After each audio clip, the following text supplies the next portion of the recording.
Au-delà du simple fait de construire plus, pour loger plus de monde, la construction doit aussi innover pour répondre aux enjeux de la ville de demain, du monde de demain également, notamment pour réduire son empreinte carbone, réduire les consommations énergétiques, limiter l'artificialisation des sols. Alors, quels nouveaux matériaux utiliser, quelles technologies pour gérer l'énergie? On va en parler avec Leïla Kimmelfield, qui est directrice de la communication du groupe Vicat, le groupe cimentier international implanté à l'île d'Abo, et Yann Noblet, qui est chef d'agence marché d'affaires Auvergne-Rhône-Alpes chez GRDF. Bonjour madame, bonjour monsieur.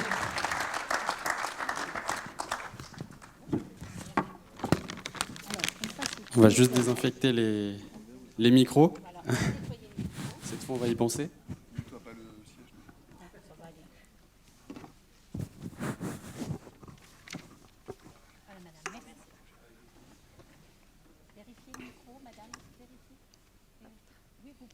Bonjour. Bonjour. Leïla Kimmelfield, ma première question s'adresse à vous. Aujourd'hui, en matière de construction, on a besoin d'innover. Quels sont les enjeux pour un groupe comme le vôtre, comme le groupe Vicat, en matière d'innovation dans la construction ? Alors, Vicat est engagé depuis de nombreuses années dans une profonde mutation dans l'élaboration de ces matériaux pour réduire son émission, enfin les émissions de CO2. Notre engagement, c'est aussi de promouvoir l'économie circulaire, d'être vraiment sur les territoires et de travailler en lien profond avec les territoires sur lesquels nous sommes implantés. C'est de rendre aussi les bâtiments plus performants avec des matériaux qui ont une performance thermique et acoustique de plus en plus développée. On va vous demander de parler un peu plus près du micro, madame, pour qu'on vous entende bien. Bon, voilà. Très bien. Et tout cela, bien évidemment, on est extrêmement vigilant sur la biodiversité. Non seulement on implante et on fait en sorte de réaménager les carrières qu'on emploie, mais on intègre aussi dans les territoires urbains des matériaux et en tous les cas des installations qui permettent à la faune et à la flore de se développer.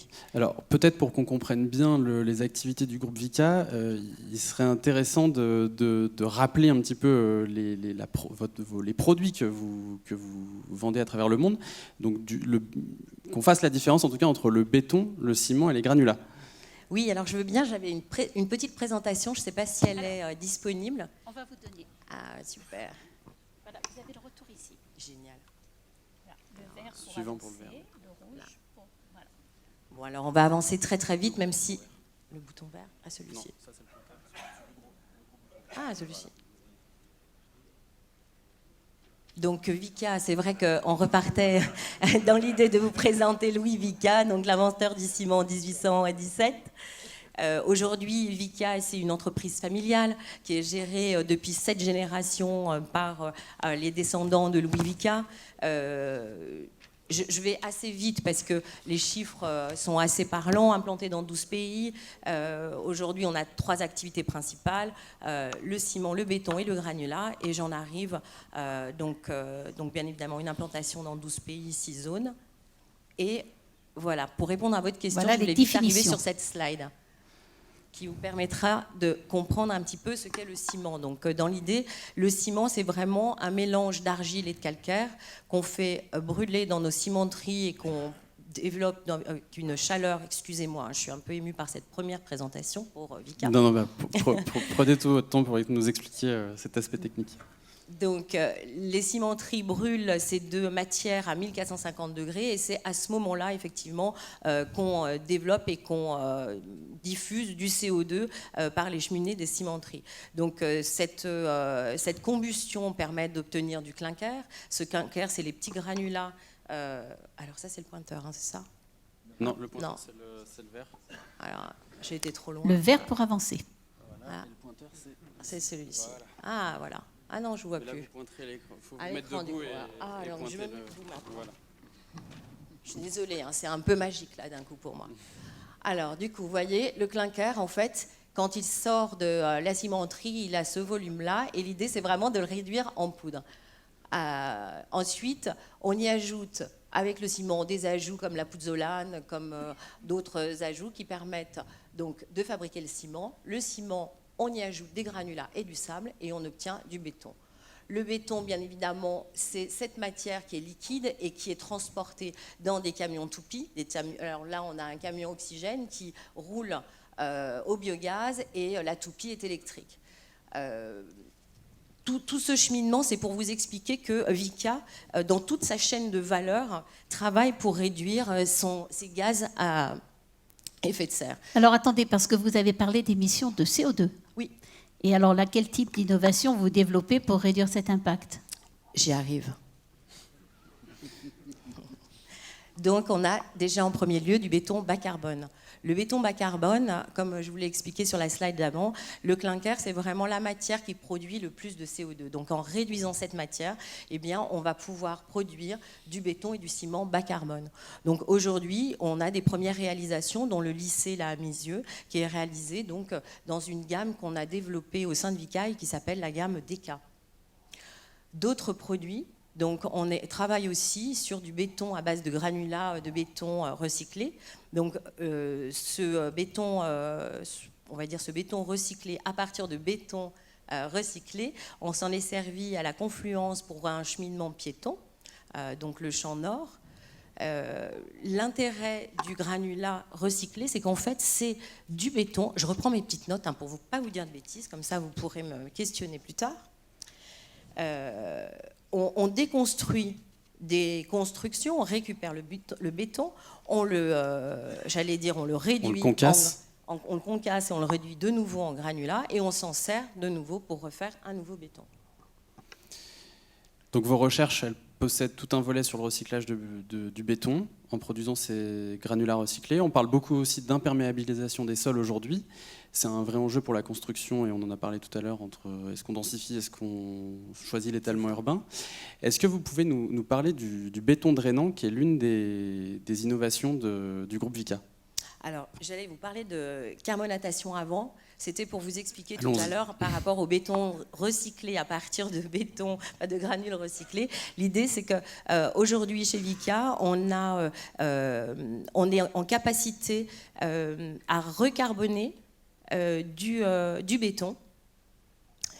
Et on reproduit en version accélérée ce qui pourrait être reproduit au niveau naturellement, oui, voilà, mais pendant un certain nombre d'années. J'en viens effectivement à Aquapass, donc ce béton drainant.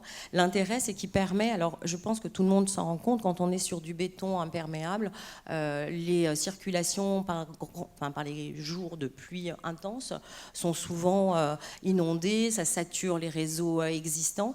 Donc l'intérêt de l'Aquapass et de ce béton drainant, ça permet de filtrer l'eau, de la laisser intégrer les sous-couches, et ça permet deux effets. La première, d'éviter le ruissellement de l'eau sur les contours des routes qui pourraient créer des zones glissantes pour les piétons, pour les voitures, pour les cyclistes.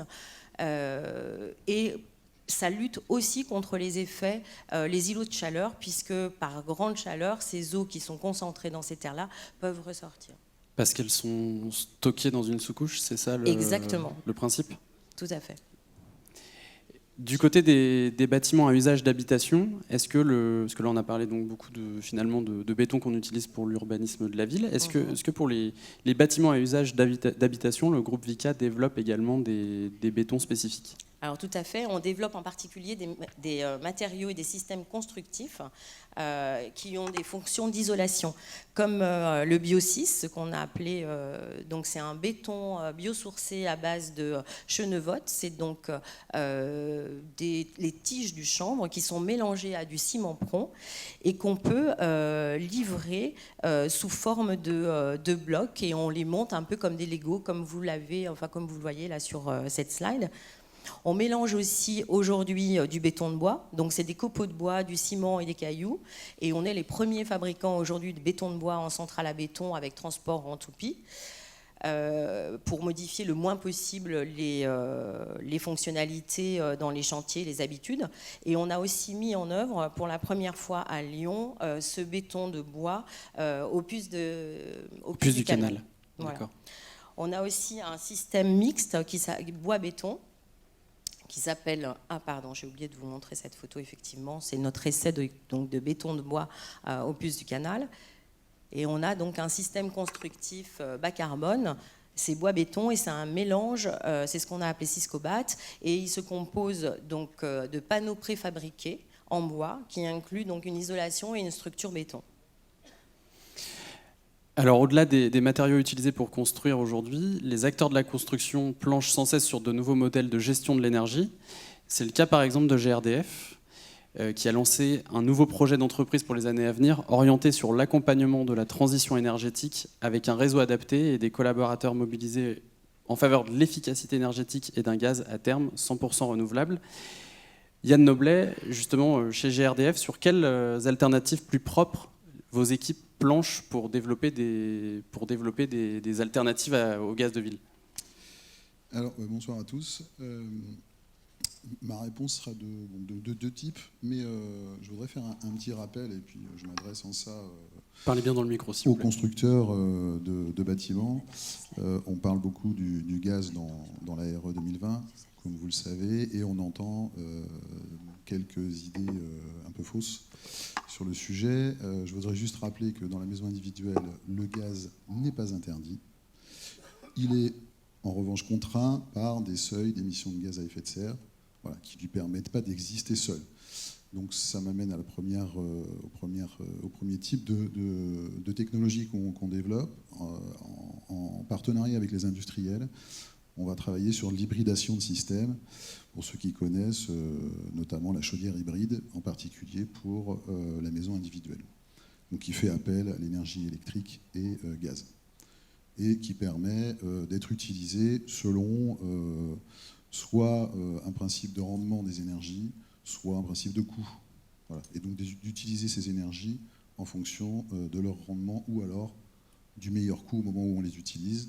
Et ça permet aussi de soutenir le réseau électricité qui a besoin d'effacement, peut-être que vous savez ça, qui a besoin d'effacement pour pouvoir soutenir la charge, puisqu'en hiver, on fait face à un pic de consommation d'électricité qui est notamment la conséquence directe du recours au chauffage électrique, qu'on appelait les grippes, hein, vous connaissez peut-être ça.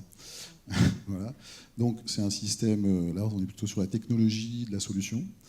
Le deuxième système dont on fait la promotion, et là, encore une fois, je m'adresse aux promoteurs et aux constructeurs en général, dans le logement collectif, le gaz non seulement n'est pas interdit, mais les solutions actuelles répondent assez largement aux contraintes, aux seuils d'émissions de gaz à effet de serre qui sont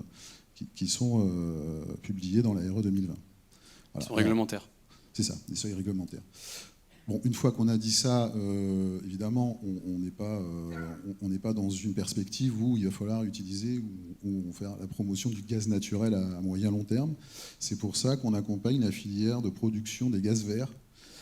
Alors, je ne vais peut-être pas rentrer dans la totalité des procédés de production de gaz vert, mais j'en citerai un. Comme je n'ai pas de visuel, je vais essayer d'être assez imagé.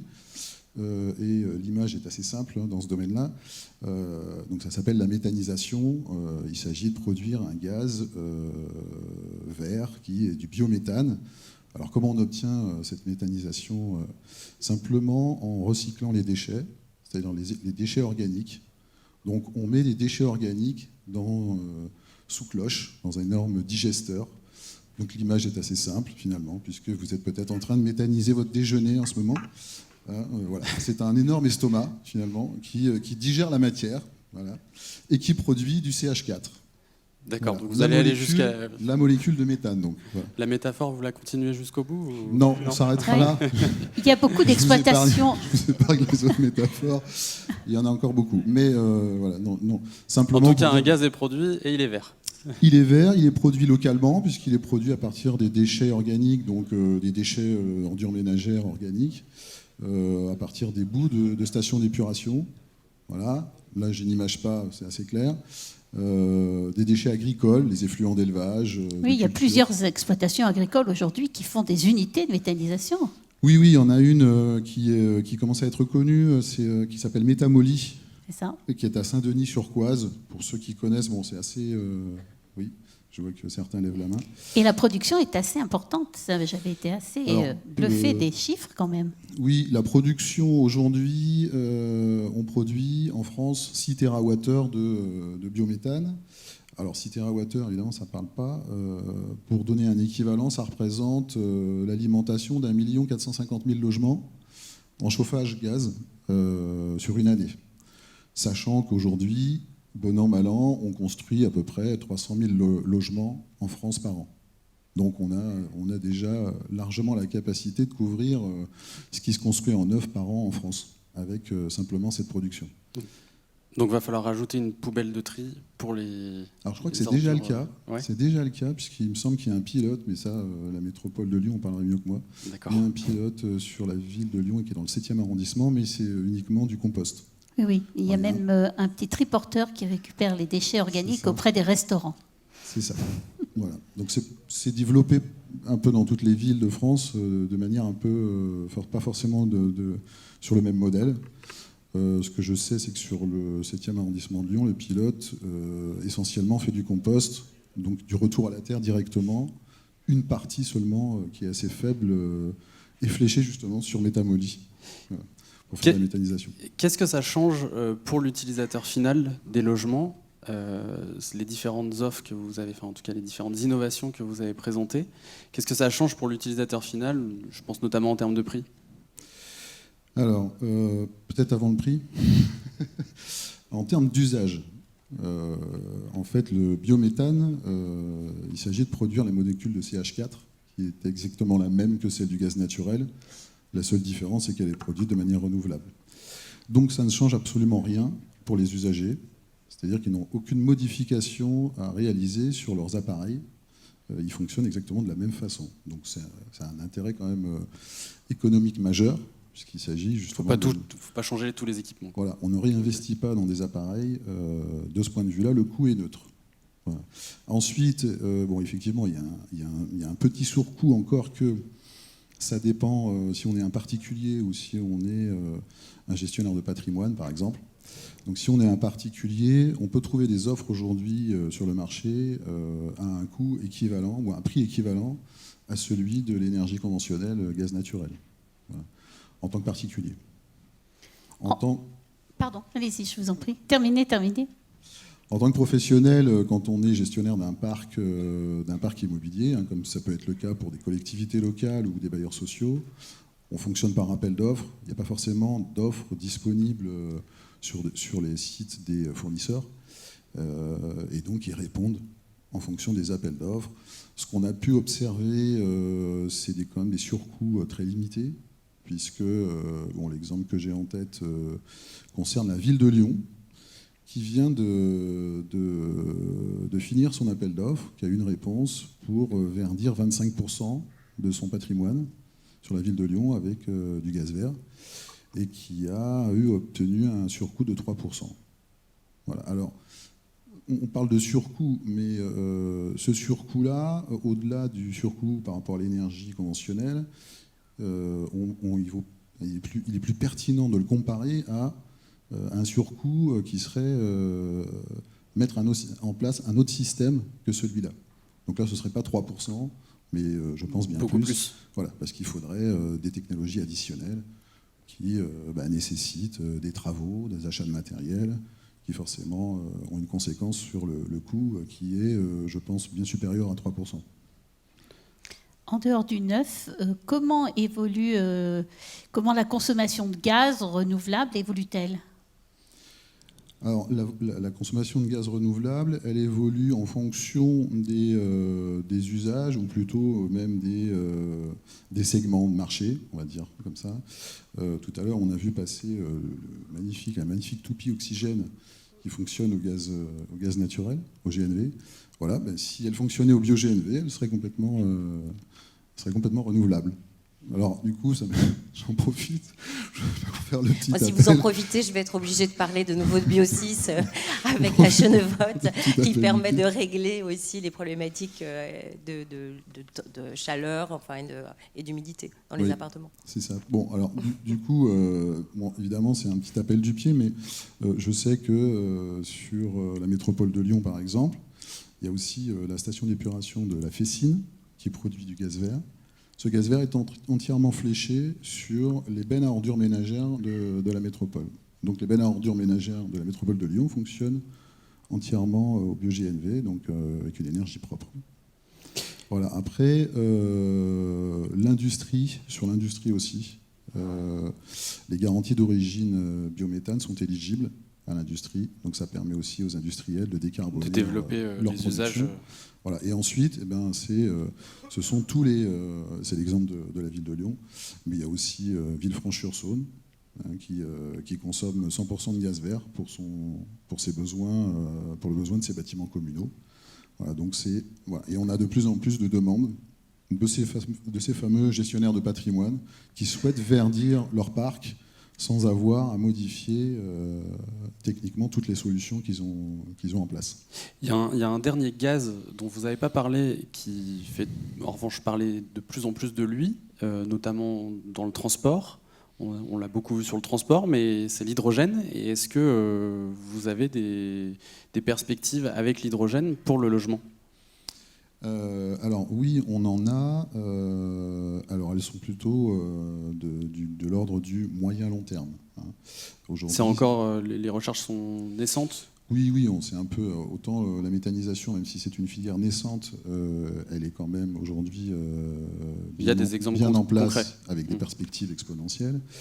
Autant pour l'hydrogène, malgré ce qu'on entend, vous suivez l'actualité comme moi, notamment le plan de relance hydrogène lancé par M. Emmanuel Macron, avec 9 milliards d'euros destinés au développement de cette énergie. En ce qui concerne GRDF, alors l'hydrogène, c'est un sujet qui existe déjà depuis 3-4 ans. On fait le test de la quantité d'hydrogène qu'il est acceptable d'intégrer dans les réseaux de gaz naturel.